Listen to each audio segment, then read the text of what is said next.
नमस्कार दोस्तों, आइए जानते हैं भगवत गीता के तीसरे अध्याय का भगवान के अवतारों का वर्णन। श्री सूत जी कहते हैं, सृष्टि के आदि में भगवान ने लोकों के निर्माण की इच्छा होते ही उन्होंने महत्व आदि से निष्पन्न पुरुष रूप ग्रहण किया। उसमें 10 इंद्रियां, 1 मन और 5 भूत, ये 16 कलाएं थीं। उन्होंने कारण जल में शयन करते हुए जब योग निद्रा का विस्तार किया, तब उनके नाभि सरोवर में से एक कमल प्रकट हुआ और उस कमल से प्रजापतियों के अधिपति ब्रह्मा जी उत्पन्न हुए। भगवान के उस विराट रूप के अंग प्रत्यंग में ही समस्त लोकों की कल्पना की गई है। वह भगवान का विशुद्ध सत्वमय श्रेष्ठ रूप है। योगिनों लोग दिव्य दृष्टि से भगवान के उस रूप का दर्शन करते हैं। भगवान का वह रूप हजारों पैर, जांघें, भुजाएं और मुखों के कारण अत्यंत विलक्षण है। उसमें सहस्त्रों सिर, हजारों कान और हजारों आंखें और हजारों नासिकाएं हैं। हजारों मुकुट, वस्त्र और कुंडल आदि आभूषणों से वह उल्लसित रहता है। भगवान का यही पुरुष रूप, जिसे नारायण कहते हैं, अनेक अवतारों का अक्षय कोश है। इसी से सारे अवतार प्रकट होते हैं। इस रूप के छोटे से छोटे अंश से देवता, पशु, पक्षी और मनुष्य आदि योगिनियों की सृष्टि होती है। उन्हीं प्रभु ने पहले कौमार सर्ग में सनक, सनंदन, सनातन और सनत कुमार, इन 4 ब्राह्मणों के रूप में अवतार ग्रहण करके अत्यंत कठिन अखंड ब्रह्मचर्य का पालन किया। दूसरी बार इसी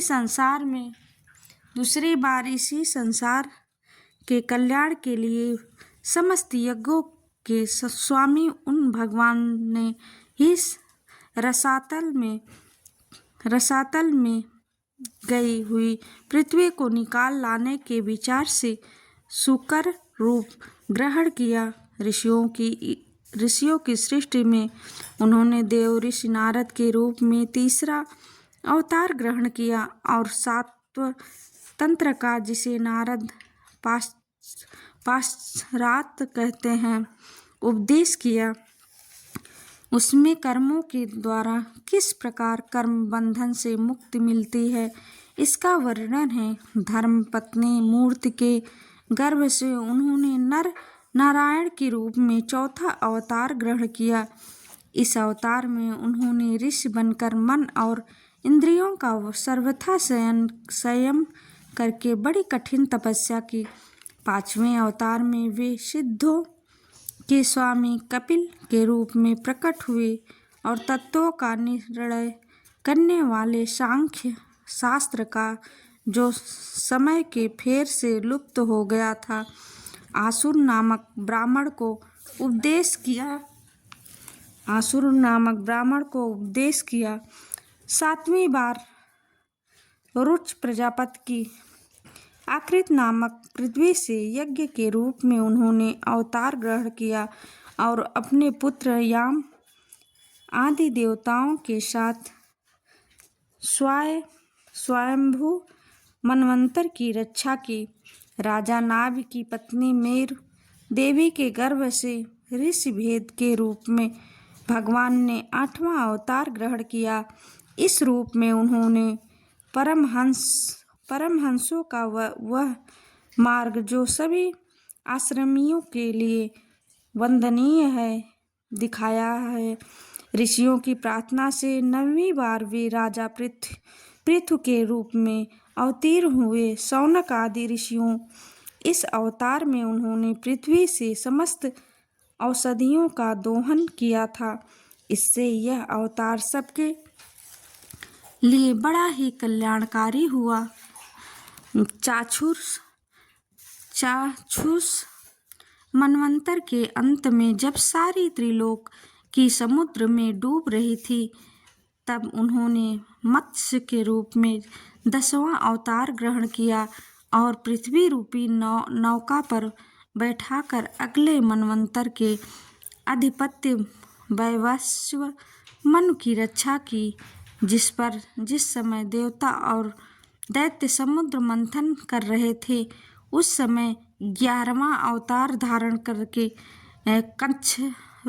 कच्छप रूप से भगवान ने मंदराचल को अपनी पीठ पर धारण किया।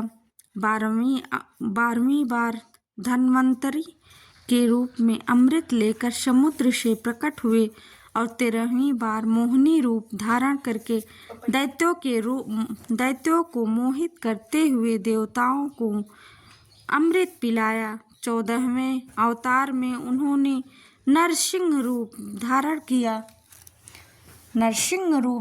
किया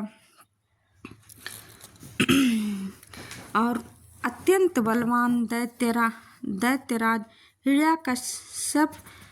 हिरण्यकश्यप की छाती अपने नखों से अनायास इस प्रकार फाड़ डाली जैसे चटाई बनाने वाला सींग को चीर डालता है।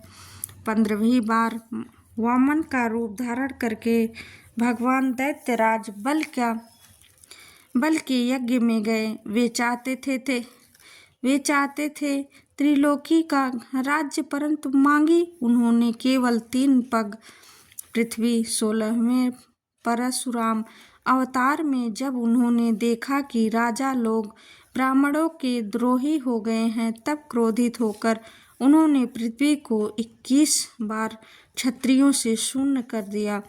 इसके बाद 17वें अवतार में सत्यवती के गर्भ से पराशर जी के द्वार वे व्यास के रूप में अवतीर्ण हुए और उस समय लोगों की समझ में धारणा शक्ति कम देखकर आपने वेद रूप वृक्ष की कई शाखाएं बना दी।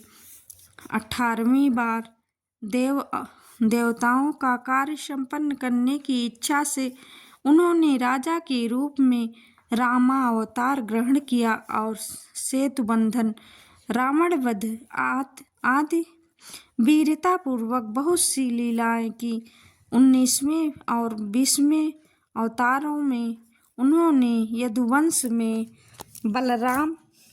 बलराम और श्री कृष्ण के नाम से प्रकट होकर पृथ्वी का भार उतारा। उसके बाद कलयुग का जाने पर मगध देश बिहार में देवताओं के देशी दैत्यों को मोहित करने के लिए अजन के पुत्र रूप में आपका बुद्धावतार होगा। इसके भी बहुत पीछे जब कलयुग का अंत समीप होगा और राज लोग प्रायः लुटेरे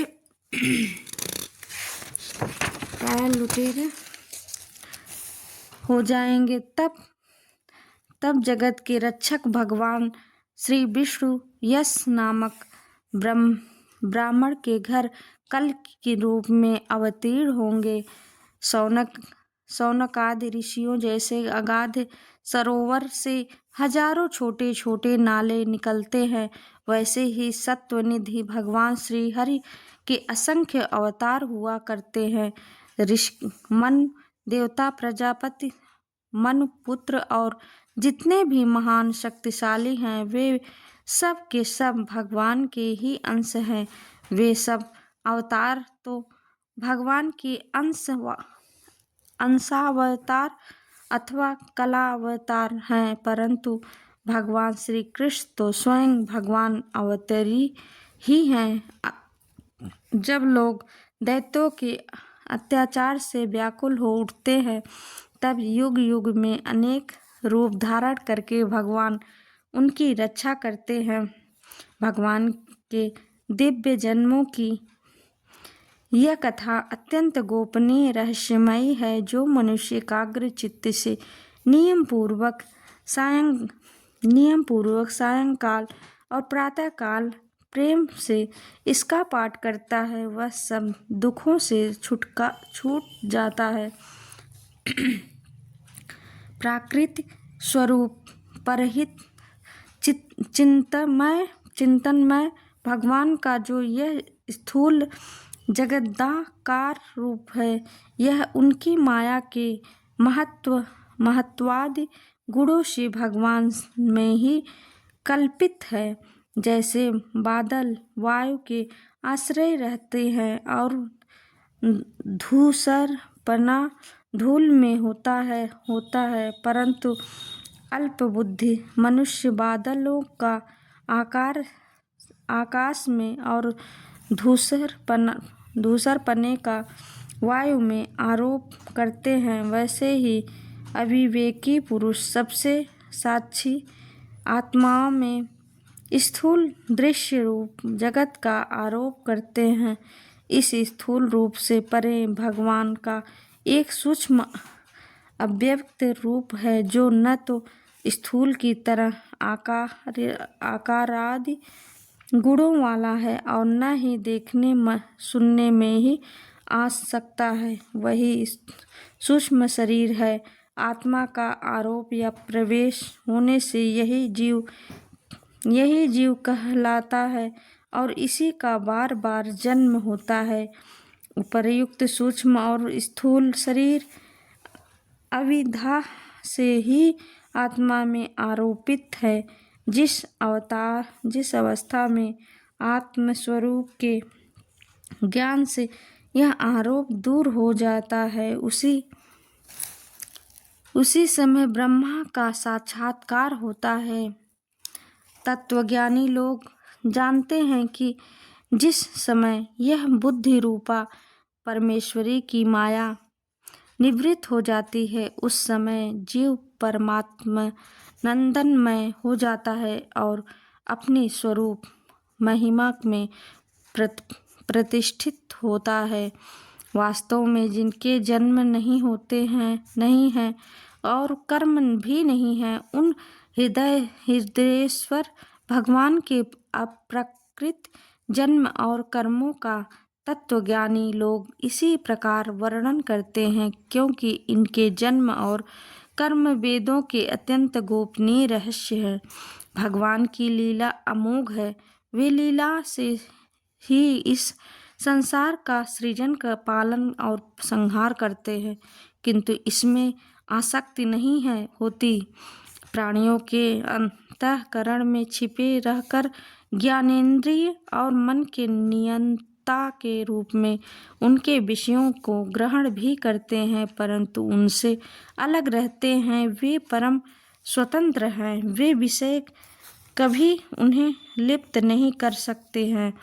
जैसे अनजान मनुष्य जादूगर अथवा नाटक के संकल्प और वचनों से की हुई करामात को नहीं समझ पाता, वैसे ही अपने संकल्प और वेदवाणी के द्वारा भगवान के प्रकट किए हुए इन नाना नाम और रूपों को तथा उनकी लीलाओं को कुबुद्धि जीव बहुत सी तर्क युक्तियों के द्वारा नहीं पहचान सकता। चक्रपाण भगवान की शक्ति और पराक्रम अनंत है, उसकी कोई था नहीं पा सकता। वे सारे जगत के निर्माता होने पर भी उसमें सर्वथा परे हैं। उनके स्वरूप को अथवा उनकी लीला के रहस्य को वही जान सकता है जो नित्य निरंतर निष्कपट भाव से उनके चरण कमलों की दिव्य गंध का सेवन करता है, सेवा भाव से उनके चरणों का चिंतन करता रहता है। शौनकादि ऋषियों, आप लोग बड़े ही सौभाग्यशाली तथा धन्य हैं जो इस जीवन में और भिन्न बाधाओं से भरे इस संसार में समस्त लोकों के स्वामी भगवान श्री कृष्ण से वह सर्वात्मक आत्मभाव वह अनिर्वचनीय अनन्य प्रेम करते हैं, जिससे फिर इस जन्म मरण संसार के भयंकर चक्र में नहीं पड़ना होता है। भगवान वेद व्यास ने यह वेदों के समान भगवत चरित्र से परिपूर्ण भागवत नाम का पुराण बनाया है। उन्होंने इस श्लाघनीय, कल्याणकारी और महान पुराणों को लोगों के परम कल्याण के लिए अपने